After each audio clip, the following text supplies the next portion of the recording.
Welcome to the Creation Today Show. My name is Eric Hovind. I'm going to be your host for today's conversation about beliefs. And we're asking the question, why do they really matter? Now, as you probably already know, there are a lot of beliefs around the world today. What I want to look at is what are the implications of a person's belief? What does a person's beliefs have to do with reality or ultimate effects in this life or a life to come?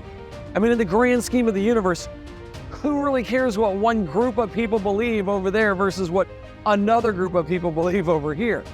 For that matter, who really cares who's right and who's wrong? What are the implications of a belief system? But if Jesus truly is ruling and reigning from heaven, this is his world, then we can know what to do in this world so as to live fully, to flourish, to function the way that God intended us to function. We are called to be a prophetic voice, even when, in God's sovereign decree, we live in a land that is under judgment. We're still called to be faithful, making application at the kitchen table over dinner, talking about current events, what's going on in the world, and how your worldview, your set of beliefs, your ultimate presuppositions, your starting places, determine how you're going to live your life and what you're going to be willing to give up and sacrifice, and what you should give your life in sacrifice for others. Welcome to the Creation Today Show, where we bring together interviews with experts and solid Bible teaching. Your host, Eric Hovind, affirms the ultimate authority of God's Word, the truth of creation, and why it matters to you. My guest today is from Alpha and Omega Ministries and Apologia Studios. He's the author of many books, including Letters to a Mormon Elder, Scripture Alone, exploring the Bible's accuracy, authority, and authenticity, which, oh my goodness, that is so important today. King James Only Controversy, what everybody needs to know about the Quran, the Forgotten Trinity, recovering the hearts of the Christian beliefs. So he talks about beliefs all the time. He's participated in over 170 moderated debates, and he's debated scholars of Islam, Jehovah's Witness, Roman Catholicism, Mormonism, atheism, scholars like Bart Ehrman, Dan Barker, John Dominic Crossan. He's also been hosting The Dividing Line for years and been blogging since, well, the 80s. Ladies and gentlemen, please help me welcome Dr. James White. Dr. White, thanks for joining me today. Good to be with you. Yeah, we were webcasting before there was pods and all sorts of that kind of stuff. We sort of broke into that, and this is actually Alpha and Omega's 40th anniversary. We have a big shindig coming up in October. We'll be celebrating 40 years of ministry. It's hard to believe, but yeah, I'm getting old. No two ways about it. That is awesome. I was actually going to look up how many different dividing lines you had done, and I could not find the actual number. On Sermon Audio, we have over 2,200, but we only started that in 98, and we started doing the dividing line on local radio stations in the 1980s. So who knows? I don't know. Well, you have had a lot of debates, and each one is ultimately addressing what people believe. And as I think about all the different belief systems in the world today, I wanted to ask you, because you've done a show on this on the Dividing Line on why your beliefs matter, why apologetics matter, why theology matters. So I wanted to bring this question to you. As we jump into this, can you tell us real quick why you're so passionate and spend your life in the last 40 years of Dividing Line talking about beliefs and why they matter? Well, when we use the term belief today, at least in our society, it unfortunately now carries somewhat of a connotation of, well, it's my personal feelings or something along those lines, rather than what it used to be. I mean, in our nation, we used to have shared common beliefs that provided the foundation of our societal interaction, our laws, how the society decided what to do, how to do it, things like that. We are so divided now, and I think that's purposeful on the part of many people, but we're so divided now that we've all become our own little autonomous deities. And so we get to decide how we're going to do things. The entire transgender movement, for example, the idea that man by his thinking can actually change biological reality all of this goes back to the fact that we now, especially in a secular society, you don't have any objective standards by which to even speak of something such as objective truth that would be binding on everybody. And so mankind has been thrust. We've thrown God out. God was always that central organizing reality, so that when God's in the center and we're related to God, then we can have true knowledge through him of everything else, from science and history and poetry and mathematics and everything else. We know it truly because of our relationship to God. He's gone. The vacuum has put us in the center, and we're not big enough to be there. None of us can have the kind of knowledge to be able to correlate all the data that is out there now on all these different areas. And so this has led to a catastrophic collapse of what's called epistemology, how we know what we know. And the result is what's being taught in, I guess we used to call them schools. What I'm watching these days, they're indoctrination centers, and badly run ones, to be honest with you.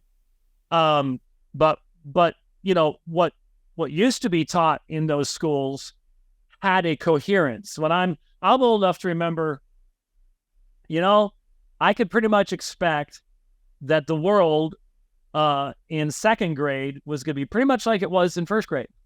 There was a consistency. There was a harmony.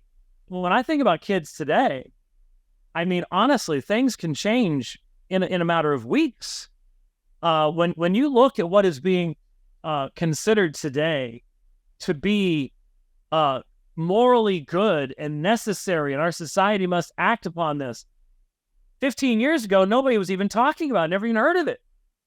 And no one cares in the younger generations that what they are all excited about now, nobody had even thought of 20 years ago. And so this atomization, this breaking everything apart, beliefs have simply become how I emote about things, how I have emotion about things. And that's not how it was when I started my ministry. We started off specifically seeking to reach out to Mormons.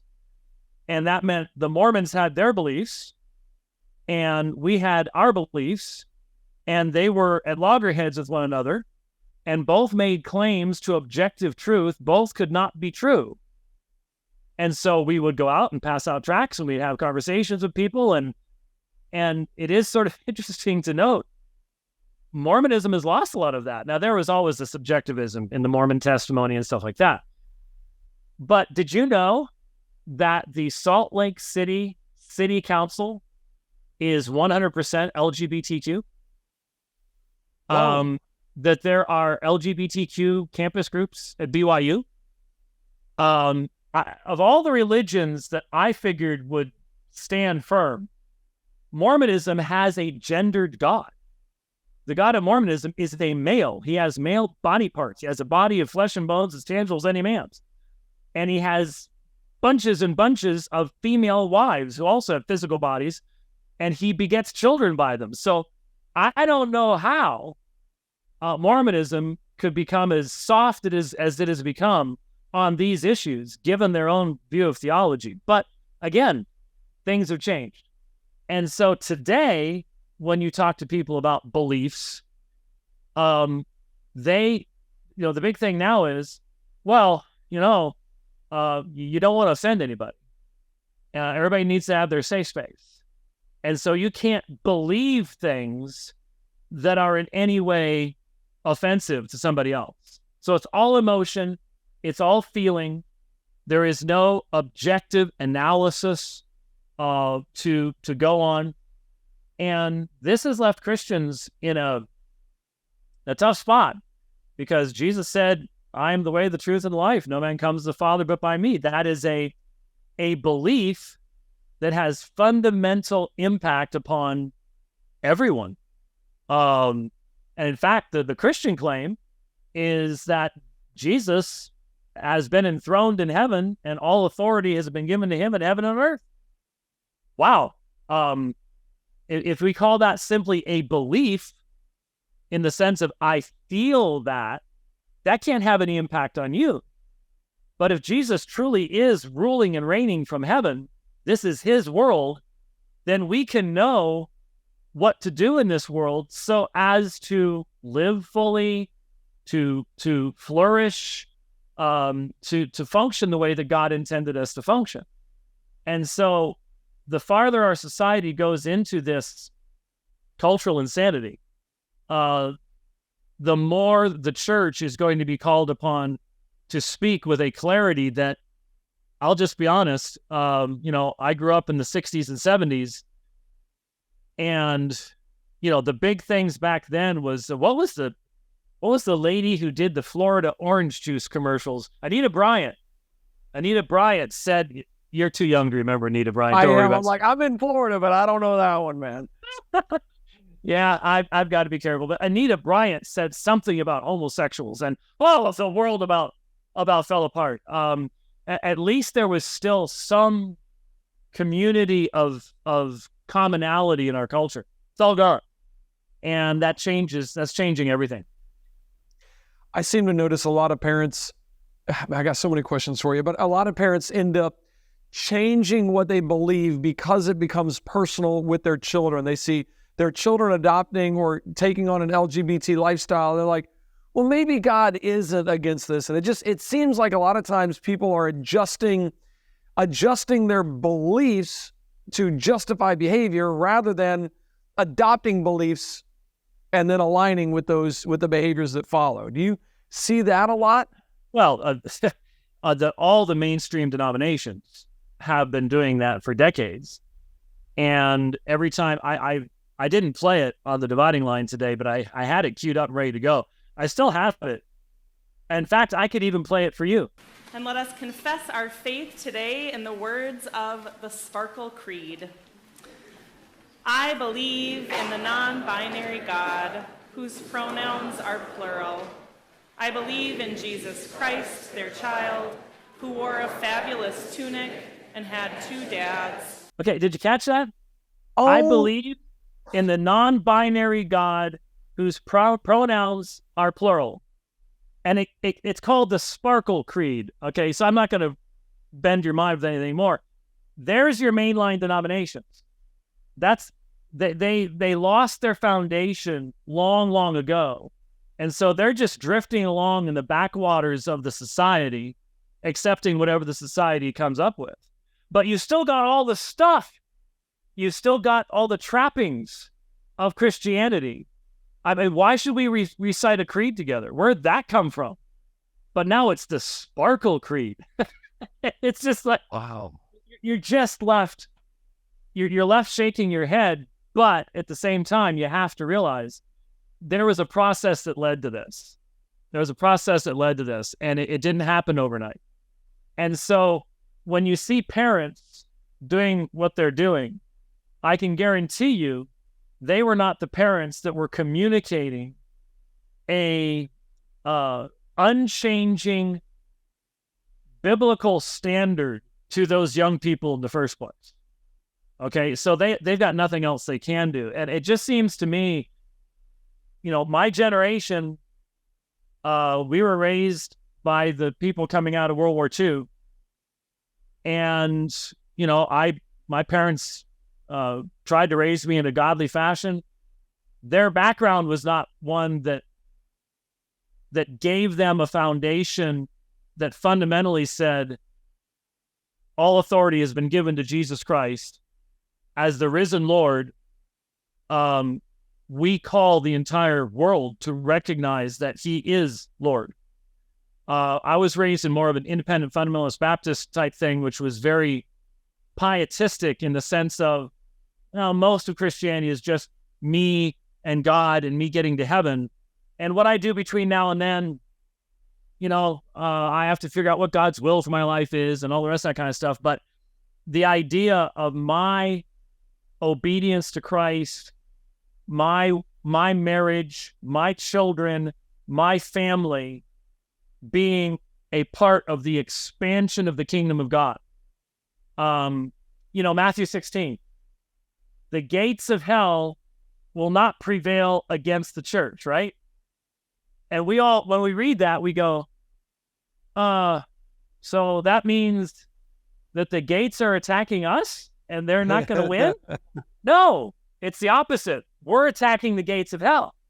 The gates are defensive and they will not survive the attack of the church. And so I didn't have that. I wasn't raised with that. And I wish I had been. I would have had more kids. I'm enjoying my 5 grandkids, but I know people that have, 25 grandkids, and that would have been great. But we are looking at a situation where the world around us has joined a cult. I mean, when you look at, I'm not even talking about the COVID stuff. When you look at, for example, the climate change cult, and the fact that you've got people going into art galleries and throwing paint on Monet paintings and then gluing themselves to the wall because they think that if you fill your tank up with diesel, the world's going to end tomorrow.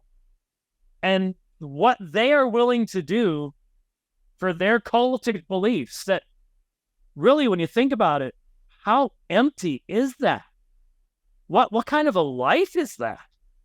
But since they've lost the vision of God, they've lost the Christian call that you're a creature of God, you're made in God's image, you have a transcendent value in your life.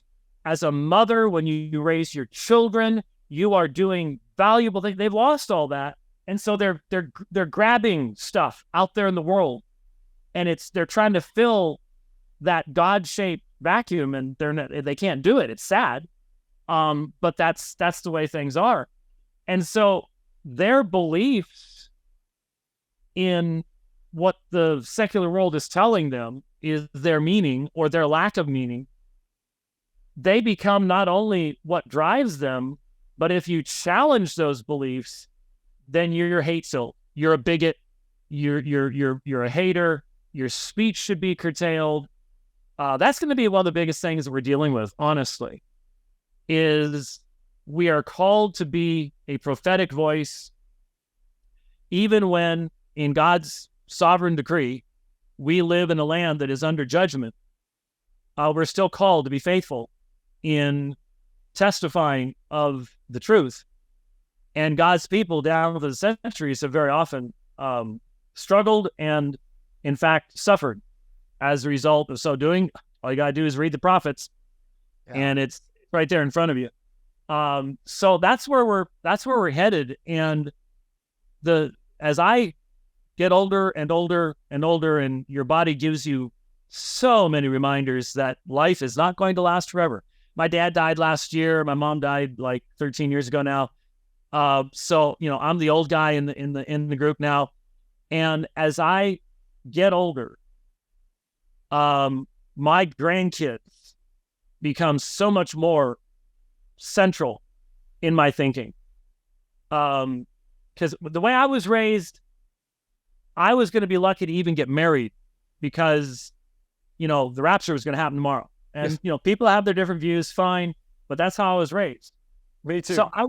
So nobody ever told me, no one ever challenged me and said, do you ever think about what you're doing to sow seed and plant and build for your great grandchildren? Because I never even contemplated the idea that I'd have them. Yeah. I didn't even think about it. And I've been telling people, sorry, I'm talking so much. I've been telling people, I told you weren't going to have to do much work here. I've been telling people that there have been 3 things in life that have been the biggest life changers. Everybody knows you get married and that changes everything. You have kids and oh goodness, talk about becoming mature overnight. You're now responsible for this little self-centered human being that the world revolves around them and their needs. And if you've got eyes, you see that. And then you start going, wow, so I've always been that way. Am I that way in God's sight all the time? Yes. But then I did not know And I didn't know. My parents had never really said anything about it to me. When your babies have babies, all of a sudden you start hearing the music from Lion King, The Circle of Life. And you start realizing I'm a part of something so much bigger than myself. And you start asking yourself the question, did I lay the foundation in my kids' lives that will now be passed on to these grandchildren? What can I do? What kind of example can I be toward them? How can I be self-sacrificial in helping them to take a firm stand? Father's Day was a week ago Sunday, I think. And I got to Apologia, and my oldest granddaughter, Cadence, borrowed a pen from me. And she was sitting there writing something. Everybody really wasn't paying too much attention. And then she folds it up and she gives it to me. And it's a little Father's Day thing, little Father's Day message she wrote for me. And she was talking about just how much she appreciates the example that I am for her and for so many people around the world. This is the greatest thing I got for Father's Day. Yeah. Amen. But here's my granddaughter, and we are from the beginning, I have been explaining to her and to Clementine and to January, and now we got Waylon, we got little Ransom. He's coming up on a year now.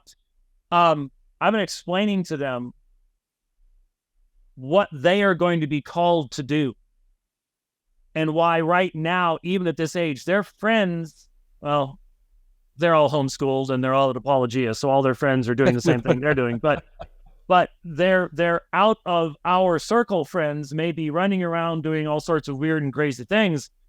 Our kids are studying worldview, beliefs, why they matter, and making application at the kitchen table over dinner, talking about current events, what's going on in the world, and how your worldview, your set of beliefs, your ultimate presuppositions, your starting places, determine how you're going to live your life and what you're going to be willing to give up and sacrifice, and what you should give your life in sacrifice for others.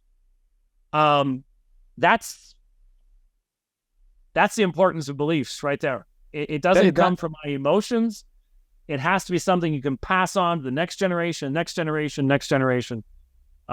why it's vitally important.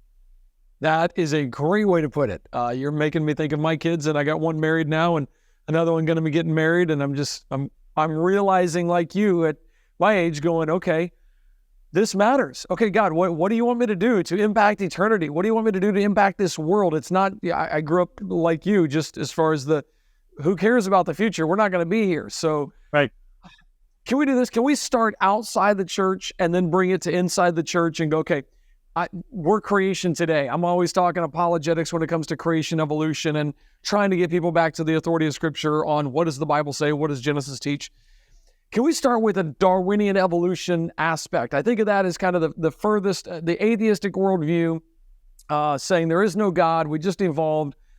If we adopt those beliefs, okay, what does that matter? What are the implications? What does that do to society, to individuals, to family units? Examining those and then maybe work our way to more of the Christian beliefs like you were just talking about. Marx needed Darwin. Belief in God and a recognition of a creator had always stood in the way of human religion, human philosophy, freeing us from consideration of God and his ways. Darwin comes along and kicks the door open, provides the way to get rid of God and to provide a supposedly coherent, it's not, answer as to why things are the way they are without divine revelation, without reference to anything outside of man's mind, just man's ability to use the James Webb telescope and peer into eternity past, okay? And so the advent of Darwinism is what led to 120 million murdered in the last century. It's what has led to the disintegration of Western society, Western philosophy, Western epistemology. It truly was a watershed moment in the history of the world.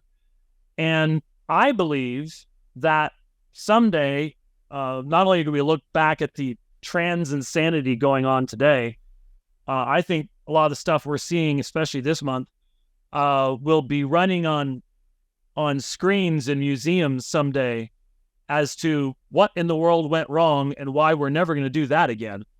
Wow. And in the same way with Darwin, because you and I both know that the more you delve into what we actually know, not what we speculate about, not what we take our naturalistic philosophies and apply them to scientific data and come up with conclusions about, but what we actually know. Darwin didn't have any idea of the complexity of the living cell, of the genetic mechanisms of mitochondria and ATP synthase and everything else that we have come to understand. The incredible complexity of the eye, blood clotting mechanisms, all these things that you and I talk about all the time and whenever we're addressing this particular subject. He had no idea of any of these things. So we both know that if you are honest with the world around you, you see God's fingerprints everywhere. It's impossible to avoid them. But our society is filled with people who, and that's why they want to get started earlier and earlier life and go longer and longer life, because it takes that many years to smash the image of God in you and convince you that you are a cosmic accident that has no transcendent meaning. When you die, when you take that last breath, that's it. There's nothing more. The cosmos does not care at all. Now, it is interesting, you and I also both know, that people like Dawkins, they're a little bit more honest, brutally honest, as to what all this means. There is no good, there is no bad. Those are all just constructs that we make up as we go along. Most of the popular presentations of evolutionary theory today try to soften a lot of that, try to leave room for some kind of love or companionship or something. But look, we know what Darwin was really saying. Get as much of your genotype into the next generation, however that works, and that's your ultimate good, and then get out of the way so your offspring don't have to compete with you for any resources. That's all there is to it. I mean, that's how neo-Darwinian micromutational evolutionary theory works. And it is insufficient to meet at what every person knows. When we turn the music off and turn the sound off long enough to be in silence, which is, I think, why the younger generations never do that. They've always got earphones on. It's so that you don't hear the silence and have to think and hear the voice of your own conscience and seriously contemplate, what is the reason in all this? Why is it that, probably not tonight. Well, I don't know. Sometimes cloudy nights like this will have beautiful sunsets, but you can be in an RV park like I'm in right now, and you go out to watch an incredible sunset, and there are a bunch of people standing around. You've never seen them. You've never met them. You weren't raised with them. They may have been born half a continent or half a world away. And you're all standing there doing the same thing. Wow, that's beautiful. That's just incredible. Well, why are you doing that? Well, because we're made in the image of God. We're seeing his handiwork around us. There's nothing we can do about it. It's how we've been made. And it's amazing the conversations that leads to. In fact, I've mused more than once. I have a little 4.5-inch scope in the back of this thing here. I haven't used it for a while. I'm not sure if after all the shaking around that it would see anything. But I have a beautiful 8.5-inch Meade or 8-inch Meade, and I've got a 10-inch Orion. And I was introduced to astronomy by Jason Lyles. So, and that guy, there's smartest man I've ever met. Just an amazing friend. Anyways, I can set that thing up outside my RV, and people will flock over. Yes. And it's just amazing how easy it is to start a conversation about the beauty of what we're seeing. I mean, I have, if I said to you, Eric, Alberio, do you know what Alberio is? I don't. If you said Big Dipper, I got that. Here is a picture that I took, okay, through my own telescope at 8,000 feet. Oh, my And goodness. here. Okay. Wow. That is Alberio. And it is a binary. Now, Jason, I've talked with Jason a lot. We're not sure whether it's a optical binary or an actual gravitational binary. But he was the first one that showed me this star. And if you know colors, you know that gold, yellow is the optical opposite of blue. Yes. So you have a smaller blue star with a beautiful gold. And until we developed telescopes, we didn't know that. We never saw it. We had no idea that this was actually an optical, a binary. But when you see the two of them together, it is one of the most beautiful things I've ever seen in the night sky. And that's a great picture I got. I was very, very fortunate to get that. But to see it with your own eyes through a scope is, I tear up sometimes that there is that kind of beauty in the creation beyond us. And when people, if I can show that to an atheist, and they cannot help but be in awe at what they see in the night sky. It's all out there, and our society right now is spending billions to try to promote the lie that Alberio just exists. It just happens to be there. There is no purpose. There is no beauty. There is no reason to try to find it in the night sky yourself. And you should be doing something other than staring up at the sky anyways. Darwinism is soul poison. Wow. And we're seeing the results of that soul poisoning in our society in so many different ways. So not only with leaders that have murdered over 120 million, you said, just with the atheistic regimes, but then abortion, if you're nothing but an animal, your child is nothing but an animal, so get rid of that. Or mutilate it if you want to once it's born, and then kill it later on once it's old. Wow. So all the way from abortion to euthanasia to mutilation in between, people truly have no idea where they're going, where they've come from, or how to live. I mean, seems like they're lost, right? Jesus. Well, have you noticed the suicide rates amongst teenagers? It's sad and astonishing.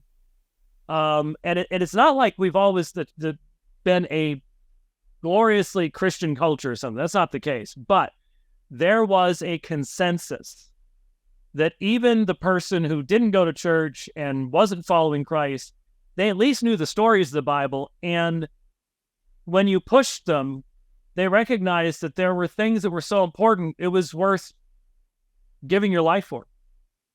I've often said, we could never win World War II again. There's no way. There's no way. I mean, we just wouldn't have the tenacity and the belief structure and the commonality to come together for this moment. Not only for that moment, but why should you sacrifice yourself? I mean, you look at what happened on D-Day. You look at those men in those landing craft. They knew what their chances were, and yet they stormed those beaches because they had a worldview that still had so much divine truth in it. And over the past decades, billions and billions of dollars and millions of hours have been invested in trying to whitewash all of that, get rid of all of that That's the only way you can end up doing what's happening to this nation. And that is, we are so divided that we are willing to give up the things that made this nation the bulwark against the globalism and the elitism and the dehumanization. And I don't know if you've ever done a study of this. I've not done a study of this, but I'm stunned at how many books and movies have come out since World War II that, in essence, told us what was coming. Think of I'm not even talking about 1984, Brave New World, Fahrenheit 451. Have you read a book called This Perfect Day? Nope. Put it on your list. It will freak you out. 1970s. I read it during the lockdowns, and it's like, wow, really? Okay, no, 1970s, and this, okay. This Perfect Day. Not a Christian book, so be aware of that, but that's exactly where this stuff's coming from. And then the movies. The one with Matt Damon in it, the space station, Elysium. Yes. Elysium. I can see that happening. We're seeing that happening right now. You have the elites, and they get all the good stuff, and everybody else, you just need to do what you need to do to provide for them. I'm thinking of the Hunger Games and the Hunger Game trilogy and the multiple things like that. Hey, Yep. I want to continue. I got to let my Facebook and YouTube audience go real quick. Facebook and YouTube, I know we're over time, but thank you guys for hanging out with me. Please join me next week for another great show. If you want to continue on this conversation, just head on over to creationtoday.org and you can jump in on the rest of this conversation. Beliefs really do matter. They are critically important if it's not abundantly clear already. Dr. White, for those that are joining us that have to go now, is there what's the best way for them to get a hold of you? Do you promote the Apologia Radio, Apologia Studio, Alpha and Omega, or all of the above? Go and just subscribe. Yeah, subscribe. AOMN.org is our website, our YouTube channel for The Dividing Line. And then, of course, I do all sorts of stuff with Jeff and Luke and Zach at Apologia Studios and preach there regularly. So we're all over the place. People get sick of us eventually, but we enjoy it. No, what you want is to glean the wisdom and knowledge that these men have. And I can tell you right now, just based on this conversation, you're going to want to be asking them questions like, okay, what do I do? What should I be doing now in light of the future? And how do we do the right thing? So, continue to learn from these gentlemen. You really will love it. So James White at Alpha and Omega Ministry, AOMN.org, and Apologia Radio. Go check them out and subscribe. Thank you, guys.